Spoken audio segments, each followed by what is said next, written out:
Hello students, नमस्कार सभी को। तो आज हम करने वाले हैं चैप्टर 3 क्लास 10th का pair of linear equation in two variables. यहाँ पे आज हम उसका इंट्रोडक्शन करेंगे। क्या करेंगे? इंट्रोडक्शन, यानी चैप्टर के बारे में थोड़ा सा जानेंगे। तो क्या होता है, देखिए, pair of linear equation in two variables. तो देखिए, इसकी क्वेश्चन का चैप्टर का नाम ही देखिए, तो कह रहा है कि pair of linear equation in two variables. Two variables यानी कि जिसके अंदर दो वेरिएबल्स का इस्तेमाल किया हो। जैसे कि मैंने कोई इक्वेशन ली x प्लस वाई इक्वल 2।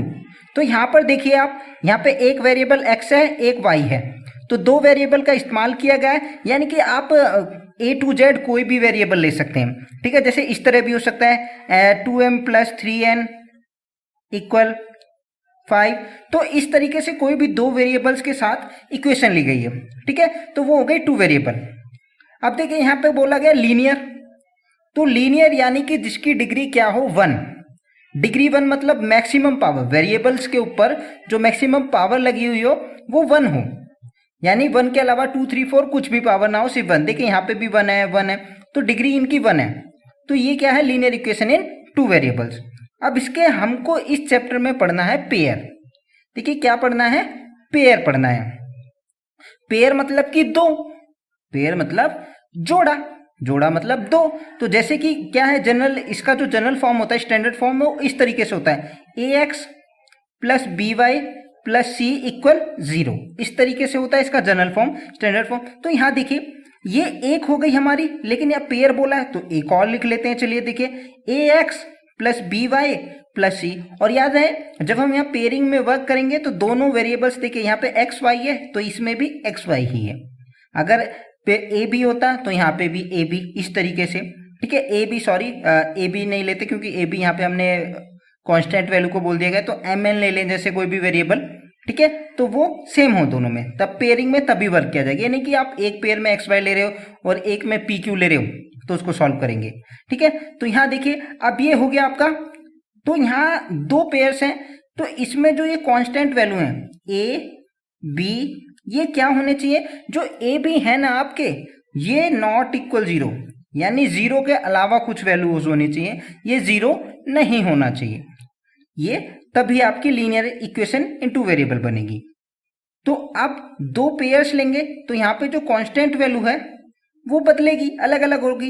तो इसलिए हम इसको नाम देते हैं A1 B1 C1, A2 B2 C2, ताकि हमें पता चल जाए जो कांस्टेंट वैल्यू है। तो देखिए क्या होता है ना, इन इक्वेशंस को सॉल्व करने के लिए हमको क्या है कि दो मेथड से हम सॉल्व कर सकते हैं। एक होता है आपका ग्राफिकल मेथड,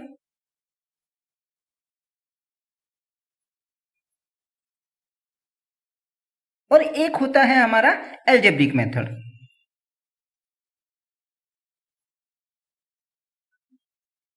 तो एल्जेब्रिक मेथड के अंदर क्या होते हैं आपके? तीन होते हैं, सब्स्टिट्यूशन मेथड,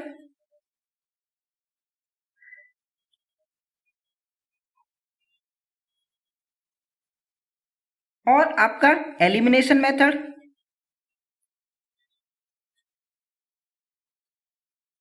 और तीसरा होता है क्रॉस मल्टीप्लिकेशन मेथड।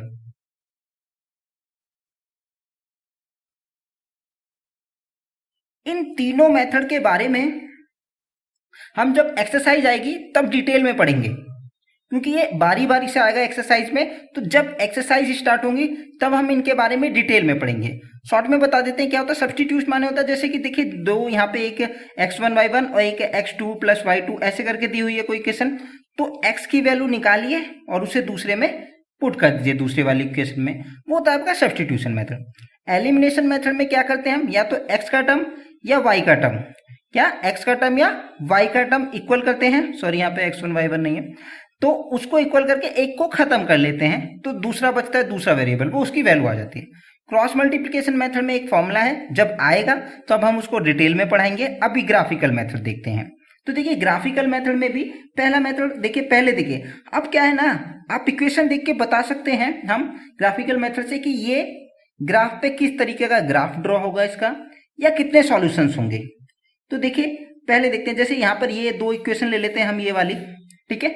तो कुछ ना कुछ इक्वेशंस होंगी, कुछ वैल्यूज होंगी यहाँ पे।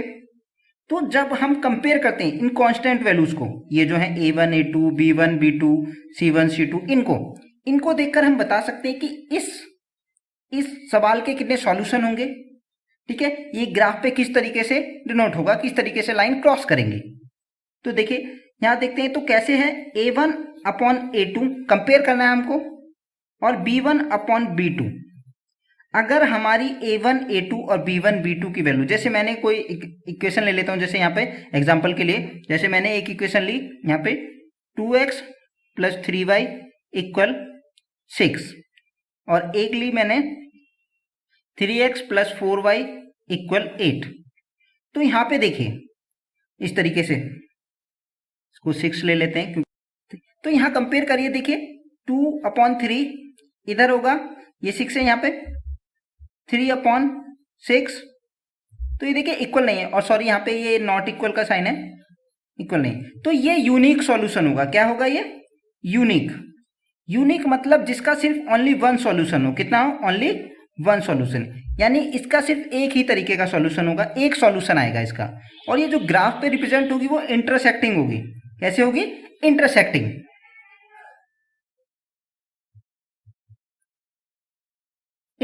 होगी ये, तो इंटरसेक्टिंग मतलब देखिए एक, जब हम एक इक्वेशन को ग्राफ पे डालेंगे तो एक ऐसे आएगी और दूसरी ऐसे करते हुए जाएगी, तो वो इंटरसेक्टिंग होगी। और इनको बोलते हैं कंसिस्टेंट। जब कोई ना कोई आपका सॉल्यूशन होगा तब उसे कंसिस्टेंट बोला जाता है, इन इक्वेशंस को कंसिस्टेंट। अब देखिए दूसरा मेथड देखिए इस पे ग्राफ पे, अगर मान लीजिए हमारा a1 अपॉन a2 इक्वल है b1 अपॉन b2 के, लेकिन c1 c2 के इक्वल नहीं है, तो जब हमारा c1 c2 के इक्वल नहीं होगा तो यहाँ पे जो सॉल्यूशन आएंगे हमारे नो सॉल्यूशन होगा। क्या होगा वो, नो सॉल्यूशन, यानी कोई भी सॉल्यूशन उसका नहीं होगा। जो लाइंस ड्रॉ होंगी वो दोनों लाइंस ऐसे पैरेलल ड्रॉ होंगी, और जब पैरेलल हैं तो भैया कहीं भी नहीं कटेंगी, वो क्या होगी, वो पैरेलल होंगी। पैरेलल मतलब कहीं भी नहीं कट करने वाली, तो कहीं कट नहीं करेंगी तो सॉल्यूशन भी नहीं होगा, और ये सॉल्यूशन नहीं है तो ये बन जाएगा आपका इनकंसिस्टेंट। ये क्या हो जाएगा आपका, इनकंसिस्टेंट। ठीक है, अब देखिए इसमें नेक्स्ट देखिए थर्ड मेथड देख लेते हैं इधर। थर्ड सिचुएशन में क्या होगा आपकी, थर्ड सिचुएशन में क्या होगा ना आपका, a1 अपॉन a2 इक्वल होगा b1 अपॉन b2 के, और इक्वल होगा c1 अपॉन c2 के, यानी a1 upon a2, b1 upon b2 और c1 अपॉन c2, तीनों सिचुएशन इक्वल होंगी। तो जब तीनों सिचुएशन इक्वल होंगी तो हम इसको बोलेंगे कोइंसिडेंट लाइंस। इनको क्या बोलेंगे, कोइंसिडेंट्स, कोइंसिडेंट लाइंस। तो कोइंसिडेंट्स लाइन क्या होती है, देखिए जैसे एक लाइन मैंने यहां ड्रॉ करी, पहले वाली जैसे ये है, ठीक है, तो इसकी जब एक की हम ड्रॉ करेंगे, इसका ग्राफ ड्रॉ करेंगे, ऐसे आएगा। तो उसके बाद जब हम दूसरे का ड्रॉ करेंगे तो दूसरे का भी ग्राफ की लाइन उसके ऊपर ही आएगी, ग्राफ पे दोनों एक के ऊपर एक आएंगी। तो देखिए हर जगह कट कर रहा है, ये तो हर पॉइंट पे कट कर रहा है, तो यानी कि मैनी सॉल्यूशंस हो जाएंगे। क्या हो जाएंगे, मैनी सॉल्यूशंस। इसके सॉल्यूशन कैसे होंगे, मैनी सॉल्यूशंस होंगे। मैनी सॉल्यूशंस, तो अगर सॉल्यूशन होता है तो वो कंसिस्टेंट होती हैं, तो ये भी क्या बन जाएगी आपकी, कंसिस्टेंट बन जाएगी। तो अभी इंट्रोडक्शन में फिलहाल इतना ही। जब चैप्टर स्टार्ट करेंगे, आगे एक्सरसाइज स्टार्ट करेंगे, तो इनको और थोड़ा सवाल के साथ करेंगे तो और अच्छे से समझ आएगा, पूरा आपको एकदम क्लियर हो जाएगा। एक एक करके स्टेप बाय स्टेप चलेंगे, क्योंकि अगर सब कुछ अभी बताएंगे इसमें तो फिर एकदम से सब ऐसे सब मिक्सअप सा हो जाएगा, मैसअप हो जाएगा और आपको समझ नहीं आएगा। तो इसीलिए हम क्या करते हैं, अभी ये समझ लीजिए एल्जेब्रिक मेथड्स जो होंगे, जैसे जैसे सवाल आएंगे, एक्सरसाइज आएंगी, वैसे वैसे हम आपको आगे बताते रहेंगे इसमें। तो आज के इंट्रोडक्शन में फिलहाल इतना ही। आशा करता हूं समझ आया होगा। Thank you.